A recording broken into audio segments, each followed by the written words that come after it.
नमस्कार दर्शकों, स्वागत है आपका और मैं हूं आपके साथ प्रीति सिंगल। जैसा कि आपको पता है कि नगर परिषद चुनाव को लेकर सरगर्मियां तेज चल रही हैं और कुछ ही दिन बचे हैं चुनाव प्रचार को लेकर। सभी प्रत्याशियों ने अपने चुनाव प्रचार में पूरा जोर लगा दिया है। आज उसी प्रचार के बीच आज हम पहुंचे हैं पुरानी अनाज मंडी में वार्ड नंबर 7 ललित कुमार के पास। हम उनसे पूछेंगे कि उनके चुनाव को लेकर किस प्रकार की तैयारी है और किस प्रकार का सहयोग उन्हें वार्ड से मिल रहा है, उनके चुनावी मुद्दे क्या रहेंगे। सर नमस्कार।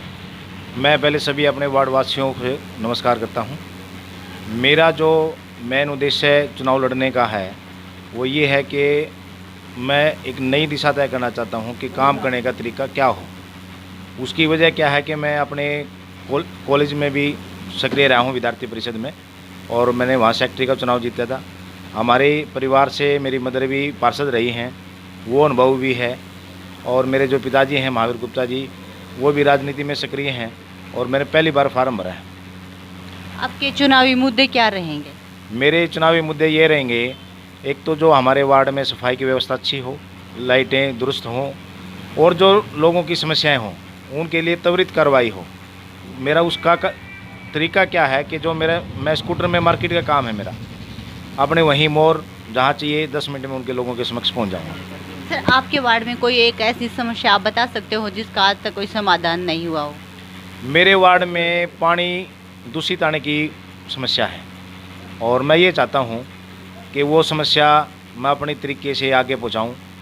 जो मेरे पिताजी हैं उनकी चंडीगढ़ सरकार में भी जानकारियाँ हैं, वहाँ से कोई प्रपोजल ऐसा लाऊं कि दूषित पानी की जो दिक्कत है वो दूर हो। ललित जी, आज तक आपका सामाजिक कार्यों में कितना सहयोग रहा है? कॉलेज में तो मैं विद्यार्थी परिषद में सक्रिय रहा हूँ, और वैसे तो परिवार तो हमारा सोशल शुरू से ही है। मेरी शुरुआत अभी है, निजी तौर पे तो मैं अपना अभी मानता हूँ। आप डोर टू डोर जाकर लोगों से मिल रहे हो, किस प्रकार का सहयोग वार्डवासी आपको दे रहे हैं? मेरे को मेरे वार्ड में बहुत अच्छा समर्थन मिल रहा है। मैं औरों की तरह ज़्यादा लोगों को कंपेनिंग ना करके व्यक्तिगत तौर पर संपर्क कर रहा हूँ, ताकि वोटर और कैंडिडेट में सीधा संवाद पैदा हो। ये ना हो कि मैं तो कैंडिडेट को जानता ही नहीं। अब वोटर और कैंडिडेट का जब सीधा संवाद होगा, वो मेरे को पहचानेंगे, मैं उनको पहचानूंगा, और जब उनको कोई काम होगा तो मेरे को व्यक्तिगत तौर पर संपर्क कर सकते हैं। सर आपके मुकाबले में आपके वार्ड से और भी कई कैंडिडेट हैं जो चुनाव प्रचार कर रहे हैं जोर शोर से, आप उनके बारे में क्या कहना चाहोगे? उनके मुकाबले अपने आप को कहाँ देखते हो आप? उनके मुकाबले चुनाव लड़ने का तो सभी को अधिकार है। लोकतंत्र है, लोकतंत्र में सभी को अधिकार है, लेकिन लोगों को मैं ये कहना चाहता हूँ कि अपनी छवि, कार्य करने की क्षमता, राजनीतिक अनुभव, कहीं खड़े होकर पार्षद बात करने के तरीके का, लहजे का बहुत अंतर होता है। अपनी बात रख सके ऐसा पार्षद चुने। सर जिस तरह से पूर्व में आपकी माता जी भी पार्षद रही है और इस बार आपने पार्षद पद के लिए फॉर्म भरा है, ठीक है, आप कैंडिडेट हो, तो आपके मन में ये विचार कैसे आया कि पहले आपकी माँ पार्षद थी और अब आप पार्षद पद के उम्मीदवार हो? आपके मन में विचार कैसे, आप राजनीति में आना चाहते हो या जनसेवा करना चाहते हो?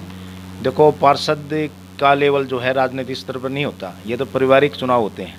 एक छोटा समूह होता है। हाँ, ये तो मान लो हमारा वार्ड 3000 लोगों का है, छोटा परिवार है ये, ना कोई सिंबल पे लड़ता, ना कोई, ये तो अपना पर्सनल लेवल काम आता है कि अपने पर्सनल व्यक्ति के संबंध लोगों के साथ कितने हैं, उसी आधार पर चुनाव लड़ना। आपके जीत के समीकरण क्या रहेंगे? जीत के देखो, मैं इस आधार पर वोट नहीं मांगता कि मैं बढ़िया हूँ तो मेरे को दो, मैं पंजाबी हूँ मेरे को दो, नहीं। ये देखो कि कौन सा उम्मीदवार आपके काम आ सकता है। सब लोगों से संपर्क होना चाहिए। वह जाति आधार पर मत मांगो, वोट मांगो भाई मैं आपके इस काम आ सकता हूँ, व्यक्तिगत स्तर पर मैं आपका ये काम करवा सकता हूँ, सामूहिक स्तर पर ये करवा सकता हूँ। एक चिंतन होना चाहिए कि भाई मैं हर वर्ग को साथ लेके काम कर सकता हूँ। ये नहीं कि भाई खाली जाति आधार पर वोट मांगे ना, अपने कार्य करने की क्षमता होनी चाहिए। आपके वार्ड से ललित कुमार जी पार्षद पद के उम्मीदवार है, आप उनके बारे में क्या राय रखते हो? ऐसा जी, ये बहुत बड़ी आदमी है, बहुत लायक आदमी है जी। ये काम भी करेगा और एक चौराहे के ऊपर कैमरे लगवाएगा, ये इसकी ये सोच है। बहुत बड़ी आदमी है जी, इससे बड़ी आदमी आने के अंदर कोई नहीं है जी। जो इससे पहले पूर्व में पार्षद रहे, उनके काम में कोई खामी आई? वो काम कुछ नहीं करा उसने जी, पार्षद कुछ काम नहीं किया हमारे में। आप क्या कहना चाहते? 50 साल से राजनीति में सक्रिय हूँ। और मेरे मन में हर वक्त ये बात रहती है कि जीवन सेवा के लिए बना है। भगवान ने हमें इंसान बनाया, इंसान जूनी में भेजा बना करके, तो इंसान का जो काम हो वो यही है कि हर जीव की रक्षा करे, हर आदमी की चिंता करे। तो हम उसी को अपनी जिम्मेदारी मानते हुए निभाते हैं। मैंने इस लंबे समय राजनीति करते करते एक अनुभव किया कि भाई हम तो बुज़ुर्ग हो गए, समय कम है, तो नई पीढ़ी का क्यों नहीं तैयार किया जाए। नई पीढ़ी को तैयार करने के लिए हमने कुछ योजना बनाई। मन में एक बात विचार आया कि भाई नई पीढ़ी आगे जा कर के क्या करना चाहती है। आजकल युवाओं में रोज़गार की कमी, शहर के मेरे वार्ड में एक बड़ी बीमारी, एक बड़ी समस्या है।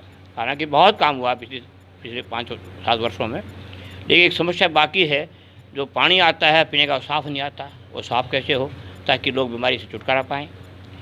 मेरे वार्ड के अंदर बड़ी आपके वार्ड से ललित कुमार पार्षद पद के उम्मीदवार। इसी वार्ड में मेरा हॉस्पिटल है और हमारे वार्ड से ललित इलेक्शन लड़ रहे हैं। ललित ईमानदार, कर्मठ और पढ़ा लिखा कैंडिडेट है और कोई भी किसी प्रकार का इस परिवार में किसी तरह का ऐब नहीं है।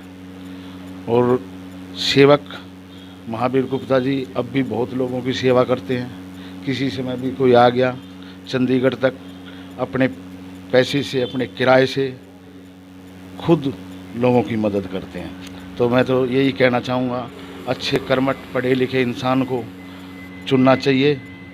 आप इनके साथ डोर टू डोर लोगों के पास भी मिलने जाते हो, किस प्रकार का इनको सहयोग मिलता है और किस प्रकार आप इनको भारी मतों से विजयी बनाएंगे? ऐसा जी, हम डोर टू डोर घूम रहे हैं, लोगों का काफ़ी सहयोग मिल रहा है।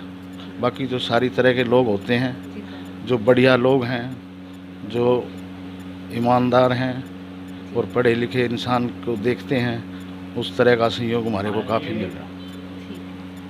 देखा कि आपने किस तरह से वार्ड नंबर 7 में पानी निकासी को लेकर समस्या बनी हुई है। गंदे पानी की यहाँ पर लगातार सप्लाई हो रही है, उसका कोई समाधान नहीं है। अगर वार्ड नंबर 7 से वार्डवासी ललित कुमार को विजयी बनाते हैं तो सबसे पहले पानी निकासी को लेकर जो समस्या बनी हुई है गंदे पानी की, उसको दूर करने का काम किया जाएगा, जिससे कि वार्डवासियों को स्वच्छ पेयजल उनके घर तक पहुँच पाएगा। देखते रहिए PN मीडिया परिवर्तन न्यूज।